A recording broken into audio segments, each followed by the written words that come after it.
Thanks, Peter, for that kind invitation. Peter's kindly invited me to say a few words about Annea and to send her apologies, actually, because she lives in upper New York State, which is partly why a lot of you don't know her. And I think this is the wonderful thing that Peter and his crew has remedied, or is about to remedy today.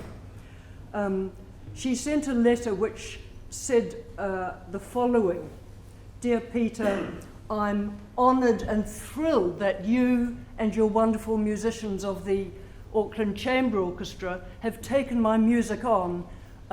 It's a great honour for me to have you present my music in a portrait concert."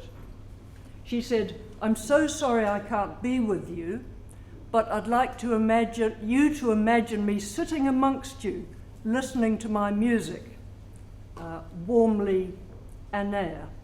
And that points up some of Annea's wonderful qualities, which are warmth, generosity of spirit, and an outward-looking nature. I first heard about Annea's music as a student about 35 years ago, thanks to John Rimmer. And I heard about this avant-gardist who in the 60s staged glass concerts where she would smash glass and she would strike glass and create different sounds out of it. And she had a series called the Piano Transplants.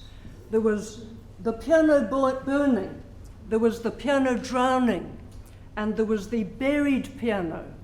And I thought, wow, this sounds like my sort of woman, but she sounds a bit scary.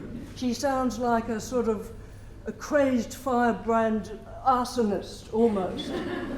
And a few years later, I met her because there was the first Composing Women's Festival in Wellington in '93, it would have been.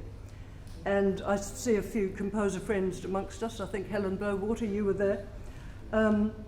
And there was Annea.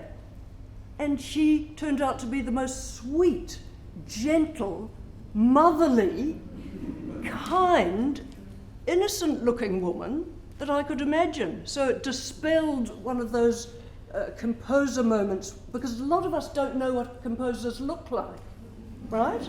The great composers, we have scowling busts of Beethoven and Mozart frowning beneath wigs of hair. And so here was the case for me of meeting Annea. Glasses, soft, gentle salt and pepper hair, and a very gentle manner about her, which I took a while to reconcile with the piano burning piece. Not that I had been offended by it, but a lot of people are. But I saw that this is a woman with a profound interest in sound, in all of its resonances, so that a piano burning is just as interesting in a different way. Where is one? It's gone, it's been buried, it's drowned. It was different in a different way, and she was interested in the ritual of that, being a child of the 60s.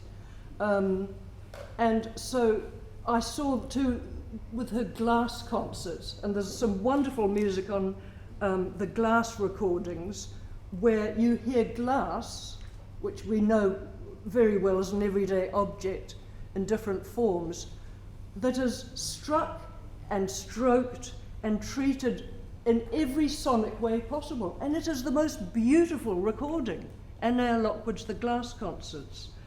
And so that is how she is with everything. A few years later, I saw what is, I think, one of her knockout works, which is the sound map of the Hudson River.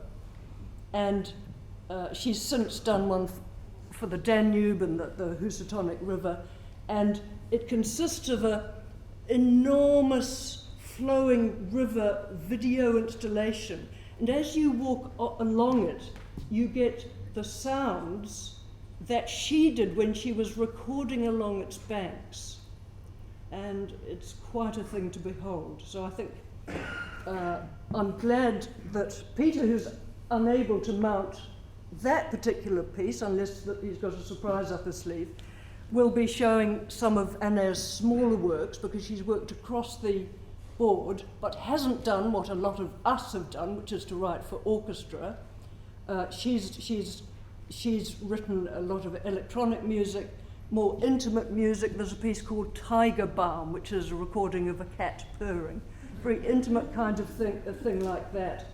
And she's fascinating to do some research on, and it's a shame that she can't be here. Her partner is the composer Ruth Anderson, and they've been together for many decades, and I think Ruth isn't well, and so Annea finds it hard to travel these days.